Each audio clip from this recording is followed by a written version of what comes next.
Bonjour à tous, c'est Romain Daubry de la salle des marchés de Bourse Direct pour ce brief du jeudi d'analyse graphique. Un petit brief un petit peu différent d'habitude puisque dans ce contexte la logique indicielle va devenir compliquée. En revanche, on voit pas mal de choses intéressantes se mettre en place sur les valeurs et donc on va zoomer sur quelques titres plus que sur les indices comme habituellement. Donc, eh bien, on est le jeudi 24 novembre, il est 21h55. Les marchés américains sont fermés aujourd'hui pour Thanksgiving, ils ouvriront demain pour une demi-séance, autant dire que on n'a pas de driver en cette fin de semaine et des marchés un peu en roue libre, ce qui ne les empêche pas de monter, c'est d'ailleurs la statistique généralement dans ce cas-là. Du côté des marchés dérivés, on a eu pour cette nouvelle échéance du mois de décembre, pour l'instant comme information que le premier jour du mois de décembre sur les marchés dérivés, donc lundi dernier, était une baisse et qu'il n'y a pas eu de pression baissière, même diminution de la position ouverte sur les futurs. Et depuis deux séances, alors qu'on monte, il y a un petit peu d'intérêt. Alors c'est 1% de hausse en deux séances sur le futur CAC 40 et 1,5% sur l'Eurostoxx, autant dire que c'est très faible, hein. C'est pas des soutiens forts et lourds qu'on voit là. Les volumes le confirment d'ailleurs quand on regarde la faiblesse des volumes, quel que soit le sens pour l'instant. Donc globalement, des volumes forts il y a une dizaine de jours, aux alentours du 10 et 11 novembre, au débordement de niveau de résistance majeur. Depuis, ça s'effrite, ça s'étiole doucement et a un peu moins de volume, même si sur les indices américains, on voit que les séances de hausse sont un peu plus étayées en volume que pour le reste. En Europe, pour l'instant, c'est très faible. Voilà. On n'a pas beaucoup de drivers. On va en avoir la semaine prochaine. On a eu cette semaine les PMI, les directeurs d'achat, notamment avec des directeurs d'achat manufacturiers, PMI manufacturiers aux États-Unis qui sont rentrés en contraction. Et le marché a trouvé que c'était très bien.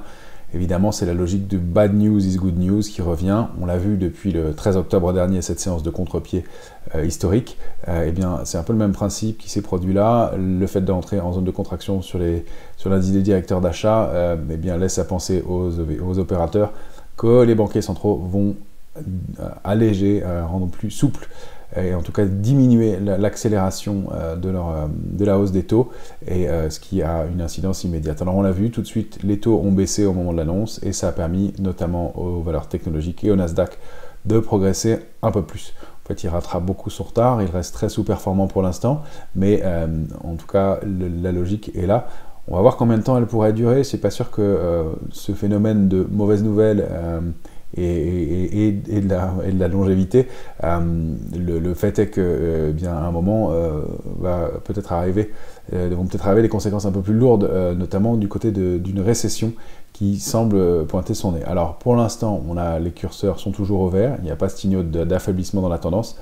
Je rappelle que stratégiquement, si on veut voir des signaux de faiblesse, eh bien c'est soit des structures de retournement, soit un excès haussier, un pic de hausse qui se traduirait avec un excès haussier et puis un affaiblissement, soit de la pression baissière sur la position ouverte sur les marchés dérivés, ou une invalidation, la rupture de support majeur, et de façon, dans l'idéal, un peu brutale et avec du volume. On n'a rien de tout ça pour l'instant et c'est pour ça qu'il faut se laisser porter par le marché, même si c'est difficile. Et voilà, pour l'instant, notre feuille de route qu'on a proposée depuis maintenant septembre tient bien. C'est une hausse toujours en place, avec probablement des retracements, peut-être un petit peu marqués, peut-être pas tant que ça. On va voir que beaucoup d'opérateurs probablement voudront rentrer dans le marché. Il va falloir trouver des points d'entrée et jusqu'où peut mener cette hausse. On va le voir, il y a peut-être des éléments qui se dessinent.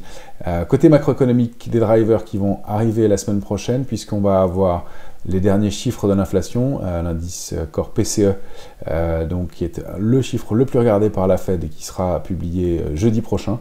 C'est le dernier chiffre de l'inflation avant la dernière réunion de la Fed de l'année qui se tiendra les 13 et 14 décembre prochains, donc à l'issue de laquelle bien, on connaîtra sa décision sur les taux et puis de la même façon qu'habituellement l'évolution de son discours et l'évolution de sa politique monétaire pour les semaines qui viennent.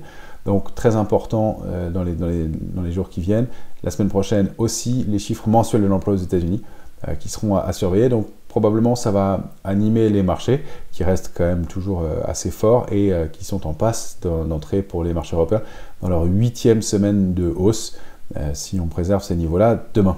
Voilà, donc je vous propose de passer au graphique et d'aller chercher des éléments de réponse, bien sûr le S&P 500 qui a dessiné une figure graphique intéressante. Vous avez là le graphique du S&P 500 hebdomadaire. On a une structure qui s'est dessinée maintenant. Alors, j'anticipe un peu avec cette baisse. Pour l'instant, ce qu'on a, c'est qu'il y a eu une structure de biseau ascendant qui s'est mise en place. Elle est validée en hebdomadaire. On a eu ce point haut ici, validé par la clôture de la semaine du 7 novembre. Le point haut de la semaine du 14 novembre. Et en bas, point bas ici, ouverture de la semaine du 7 novembre. Et point bas de cette semaine qui nous confirme donc 3 points de chaque côté. Elle est assez propre, cette structure. J'aime moins en général les obliques parce que elles peuvent prêter à des signaux moins clairs, mais il se trouve que là, elle est quand même particulièrement propre. Elle permet, comme toujours, d'avoir une feuille de route. On le rappelle, on travaille avec des éléments prioritaires et des scénarios prioritaires, et ça nous permet d'avoir des éléments intéressants, d'autant plus que ça permet de valider pas mal de scénarios. Alors, donc, une hausse qui pourrait se poursuivre encore un peu à l'intérieur de ce biseau, ça donne une hausse encore modéré, mais vous vous souvenez qu'on avait visé une cible entre 4058 et 4132, ça colle parfaitement avec le biseau, ça ferait encore 1,5 à 2% de hausse selon le moment où elle atteindrait la borne haute. C'est jamais parfait, et les biseaux, c'est pour ça que j'aime pas tellement, ils sont parfois débordés par le haut, et ils sont travaillés toujours, ils restent identifiés par le marché, mais on va arriver en haut et tout le monde va vouloir se positionner à la vente, et puis ça va sortir par le haut, peut-être aller chercher la résistance à 4132 pour rebaisser ensuite, ou alors sortir, faire une fausse sortie et puis consolider à plat et retourner chercher la borne basse du biseau avant de réaccélérer. En tout cas, c'est quand même un repère intéressant, et on sait que la cible du biseau, ma structure a disparu, voilà. On sait que la borne basse du biseau, la borne basse, le pied du biseau, c'est la cible. Le pied, il se trouve donc ici, à 3706, c'est un point majeur. Donc, on a en ligne de mire, à la rupture de la borne basse du biseau, ce retracement. Alors, c'est un retracement assez important, de l'ordre, sur les niveaux actuels de 7-8%. Ça renverrait pile sur la borne basse du canal haussier de très long terme, au sein duquel le S&P évolue. Je dézoome un peu, mais c'est un canal qui a été bien identifié et bien travaillé. Alors que je n'ai pas réajusté en partie haute, mais j'en profite pour le faire avec vous. Voilà. En tout cas, ça renverrait peut-être sur cette borne-là. Ça fait un tracement assez conséquent, mais le rebond qu'on a formé récemment est quand même assez puissant et assez important. Donc de retracer ça, et on verra à partir où se poursuit le mouvement. Voilà. Alors c'est toujours, encore une fois, une feuille de route. Peut-être qu'on n'ira pas jusqu'au bout du retracement s'il se met en place, mais ça permet d'avoir une idée de jusqu'où le mouvement haussier peut se mettre en place. Or, la cible aussi, et cette jonction, donc toute cette zone située entre 4058 et 4132, eh bien, c'est aussi un niveau important, c'est cette oblique baissière qui correspond à la ligne de tendance baissière active depuis tout le retournement du marché depuis janvier dernier, et qu'on a vu ensemble déjà plusieurs fois, testé ici, là, testé encore ici, et donc vers laquelle on arrive à nouveau. On rappelle que les indices américains sont effectivement assez en retard sur les indices européens. Donc, avec toujours ce gap du 22 août en mire, et qui va être un niveau très très important aussi. Donc voilà, pour l'instant, pas de signaux de faiblesse, juste cette figure qui est très propre et qui effectivement peut donner un niveau de retracement important. On a des niveaux de support majeurs, ici à 3907, 3956, 3907, c'est une zone importante. 3810, c'est clé aussi, c'est charnière quand on zoome. Donc je ne sais pas si on arrivera à retracer jusque là, mais en tout cas, effectivement, peut-être des niveaux cibles qui arrivent. Et enfin, la réponse à où pourrait s'arrêter ce mouvement. Alors, nous, on visait, rappelez-vous, plutôt un mouvement haussier jusqu'à la fin de l'année, et un peu plus de risque en début d'année. Notamment, eh bien, ça pourrait être, il n'y a rien de certain, mais peut-être le début de la saison des publications annuelles, donc pour le 4e trimestre, qui pourrait eh bien, rendre les opérateurs un peu plus nerveux avec manque de visibilité et puis des éléments un peu plus compliqués au niveau des perspectives des entreprises. Et donc ça pourrait être la fenêtre de tir pour un mouvement de consolidation qui se mettrait en place. Donc il n'y a pas d'urgence, pas de faiblesse encore, donc pas de mise en place de stratégie vendeuse trop tôt. Encore une fois, on se laisse porter, on accompagne et vous allez le voir, il y a quelques éléments intéressants sur plusieurs valeurs. On va regarder quelques indices avant. Je ne passe pas sur le Nasdaq qui est un peu le même genre de configuration mais plus faible. Je vous propose de regarder tout de suite le DAX qui a un comportement intéressant. Voilà, on l'a ici. On avait donc cette ligne de tendance baissière, le long terme et cette accélération. On va zoomer en journalier. On évolue au sein d'un petit trading range qu'on avait identifié au début de la semaine. J'ai réajusté un peu les niveaux. Mais le principe est le même, donc 14 226 en bas, 14 426 en haut, on est sorti par le haut, la cible elle se situe aux alentours de 14 622, on a un niveau de résistance majeur à 14 565, c'est un très gros niveau. De la même façon, ça commence à être difficile pour les indices d'aller chercher les cibles, on arrive sur des niveaux, je vais dézoomer un peu, de niveaux de résistance qui sont des niveaux de long terme et sous lesquels on a bien validé des structures de retournement. Alors le 14 565 que vous avez ici, c'est les extrêmes de la figure de retournement qu'on a mis en place avant de baisser et d'accélérer. C'est des niveaux vraiment importants, c'est là où s'est terminé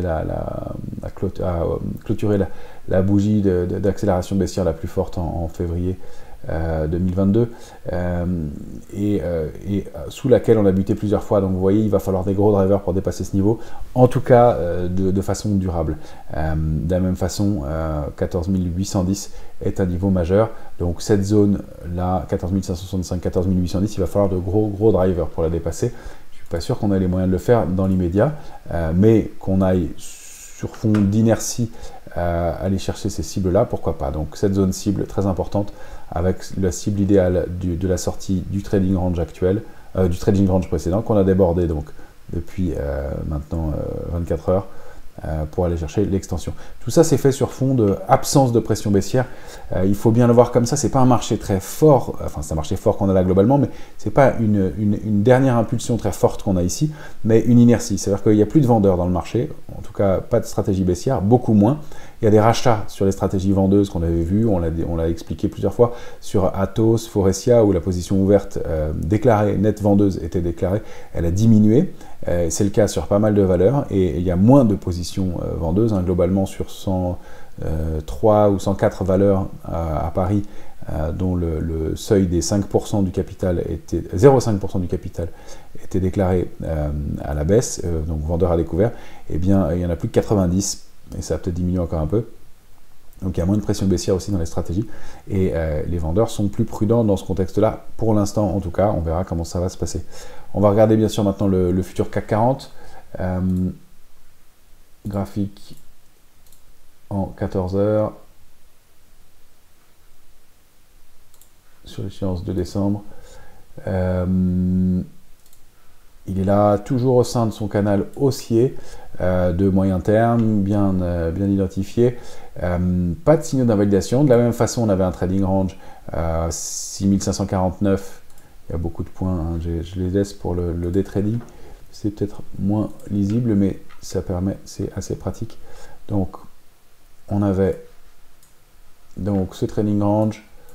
En haut de marché, consolidation, on avait buté sur ce 6685, puis on est sorti par le haut, un peu d'invalidation, mais vous voyez que déjà en clôture ce soir, on tient le niveau 6705, voilà, donc pas d'invalidation dans l'immédiat, et probablement donc en mire 6730, 6775 et demi et 6820.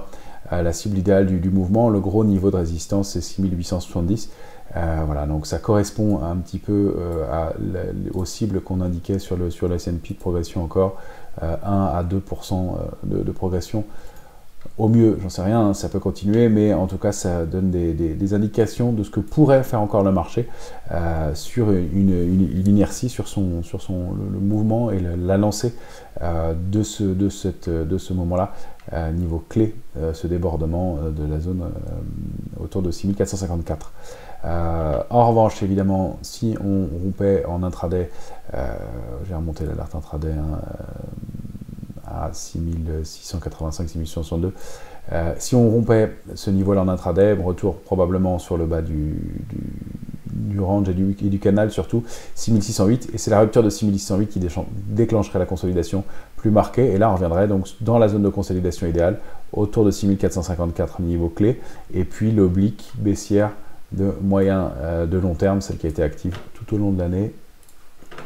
Et voilà, qui a commencé donc en janvier dernier à se mettre en place, qu'on a vu plusieurs fois ensemble déjà, et donc ça donnerait le niveau de retracement idéal pour, pourquoi pas, repartir à un niveau de retracement qui serait donc moins important sur le marché français et européen, de l'ordre de 5%, ça dépend pareil de la même façon d'où il se déclenchera. En tout cas, pour l'instant, il n'est pas validé.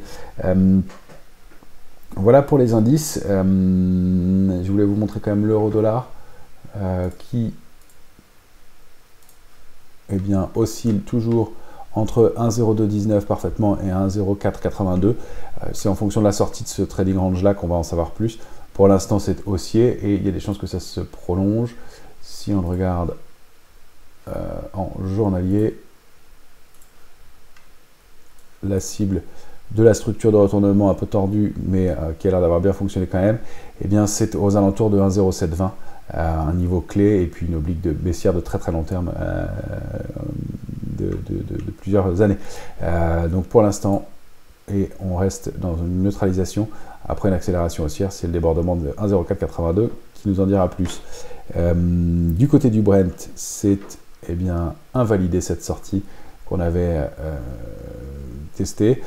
Ça devient baissier avec des volumes un peu plus lourds dans les mouvements de baisse. Ça reste donc baissier. Il y a des petits niveaux intermédiaires 84,10, 80,25 et en dessous, il n'y a plus grand chose avant 73,70. Donc peut-être une correction un peu plus marquée et ça ne favoriserait pas les valeurs liées au secteur. En revanche, ça ferait un peu de détente du côté de l'inflation et donc ça pourrait de la même façon aider un peu les valeurs globalement. Voilà, alors je vais vous montrer maintenant quelques titres avec des configurations intéressantes. Il y a dans ce marché globalement probablement beaucoup de stock picking à faire et des choses qui se passent sur pas mal de valeurs. Je ne le fais pas habituellement pour des questions de temps. Là, je voulais vous montrer quelques configurations qui peuvent être intéressantes selon les titres, avec des profils un peu différents. Donc on va regarder d'abord Eurofins Scientifique, par exemple, qui est en train de former une structure de retournement qui peut être intéressante. Vous l'avez ici en hebdomadaire, qui date d'il y a longtemps. Voilà, je vous ai proposé quelque chose de très simple en étant journalier. Voilà, elle sort Eurofins d'un long biseau baissier de plusieurs mois maintenant. Elle en est sortie puissamment, il y a une accélération haussière et peut-être une structure de retournement qui se met en place en épaule, tête, épaule inversée. On a bien réagi sur la borne basse en par symétrie du canal avec un petit débordement, mais pour l'instant un mouvement qui se met en place. Des volumes qui demandent à être étoffés un peu, c'est un peu le problème de la structure. Ils ont été relativement importants dans l'accélération haussière, mais ils n'ont pas beaucoup diminué dans la baisse non plus. Et là, pour l'instant, ce mouvement est n'est pas très étoffé. Mais ça fait partie des structures de retournement. Et comme d'habitude, vous savez comment on calcule le potentiel de ce genre de structure. On prend le point bas de la tête et on le duplique à la sortie. Ça donne un potentiel de hausse qui peut être intéressant pour Eurofins. Si j'arrive à caler le trait, non, pas aujourd'hui. Avec donc des niveaux de 25% sur un titre qui était une star des marchés depuis toujours. Donc je me souviens que les investisseurs cherchaient des points d'entrée, donc qu'elles reviennent sur ces niveaux-là, qui sont en plus des niveaux de résistance intéressants. Il n'y a rien d'incroyable et ça semble assez plausible. Parmi les titres qui ont eu des configurations intéressantes ces derniers temps. On avait suivi et travaillé OVH. OVH, est-ce qu'elle est là? On va la prendre ici. OVH, alors beaucoup de traits là-dessus. J'aurais pu nettoyer un peu plus. Voilà, je la prends en hebdomadaire. OVH, elle avait donc pareil évolué dans un biseau baissier. Elle a sorti puissamment. Elle forme, donc on va voir, on observe hein, pour l'instant, mais peut-être une structure de la même configuration, épaule, tête, et peut-être épaule en cours de formation. En tout cas, le marché l'a très bien observé ce niveau-là, parce qu'elle a déjà rebondi pas mal. Il faut dire qu'elle avait fait un rallye par rapport à ses points bas aux alentours de 9,80 de 70%. Et elle a retracé ensuite d'une vingtaine de pourcents. Donc est-ce qu'elle va être capable de travailler ici par symétrie? Voilà, ça donne des mouvements qui pourraient se prolonger de consolidation jusqu'en janvier, et donc contredire un petit peu le mouvement sur les indices en eux-mêmes. C'est voilà, un titre avec du potentiel et vraiment une recovery. Parmi les valeurs, je voulais vous montrer Schneider Electric, qui elle a une configuration un peu différente. C'est pour vous dire qu'il y a du potentiel sur des valeurs qui n'ont pas toutes la même structure. Elle n'a pas beaucoup retracé, elle déborde, on est en hebdomadaire, c'est pas un graphique journalier, c'est un graphique hebdomadaire, pardon, j'en ai l'information fausse, graphique hebdomadaire ici donc, avec un double bottom très propre, débordement de la ligne de coup, accélération, throwback, et là pour l'instant un peu une phase de consolidation, mais ça lui donne encore un potentiel intéressant pour aller chercher aux alentours de 162,90. C'est en plus un titre qui bénéficie d'un attrait important pour la transition énergétique par son modèle, et donc elle est très recommandée par les investisseurs. Vous en entendez sûrement pas mal parler en ce moment. Ça se confirme sur son parcours boursier. Là les deux sont cohérents, et donc probablement encore du potentiel sur ce titre là. Là c'est un titre qui est fort en ce moment et qui pour l'instant n'a pas donné de signaux de faiblesse ni de retracement comparé à certains autres. Pour des valeurs aussi haussières de moyen long terme, je vais vous montrer Renault. Je sais que c'est un titre qui est un peu controversé par son parcours, mais Renault, eh bien, en hebdomadaire, elle a très bien performé. Elle est parmi les valeurs fortes hein, depuis maintenant le mois d'avril dernier. Elle surperforme le marché, et elle a pris 62%. Elle ne retrace pas, et surtout, elle a débordé cette ligne baissière de long terme très bien travaillée, qu'on voit ici en hebdomadaire, cette oblique baissière qui date de 2018, hein, sous laquelle elle évoluait depuis 2018. Elle en est sortie avec du volume, donc il y a eu un peu de bagarre autour de ces niveaux-là, une fausse sortie du canal haussier au sein duquel elle évolue pour l'instant, et donc des prochaines cibles qui se situent aux alentours de 37,90 et pourquoi pas 41,25. Il y a encore de la marge sur un titre pareil qui fait partie de la série des titres forts qui ne sont pas des recoveries pour l'instant, et qui fonctionnent bien dans ce marché. Après, je vais vous montrer deux plus petits titres. Il y a Esker qui a pareil, une configuration intéressante, double bottom, ces deux marteaux en bas de marché, et accélération haussière ensuite, et là elle déborde la ligne. Alors de la même façon, pour calculer l'objectif dans ces cas-là, l'objectif on va dire conservateur, c'est la taille de la zone de congestion. Ça donne donc des cibles situées aux alentours des niveaux en plus de résistance importants, aux alentours donc de 190-60. Ici donc encore du potentiel. Tout ça se passe aussi avec du volume, et si on zoome en journalier, vous allez voir qu'elle a donc fait une figure d'accélération haussière, une consolidation dans un petit fanion, et elle accélère donc de la même façon, du potentiel toujours intéressant. Le fanion, c'est une des structures les plus fiables de l'analyse graphique. Elle a déjà consommé une partie de son fanion pour aller chercher 168, en tout cas à court terme, et donc le mouvement est plutôt intéressant sur le titre. Pareil, une configuration qui est intéressante après une longue consolidation, hein. Donc ce sont des mouvements importants qui se mettent en place avec des sorties, avec du volume. C'est pas rien ce qui est en train de se dessiner ici sur des titres comme ça, et il n'y en a pas qu'un seul. Un autre titre qui a une configuration un peu similaire, c'est Imerys. Là, vous l'avez en journalier. Alors, vous savez qu'il y a une annonce autour du lithium et sa volonté d'exploiter une mine de lithium en France.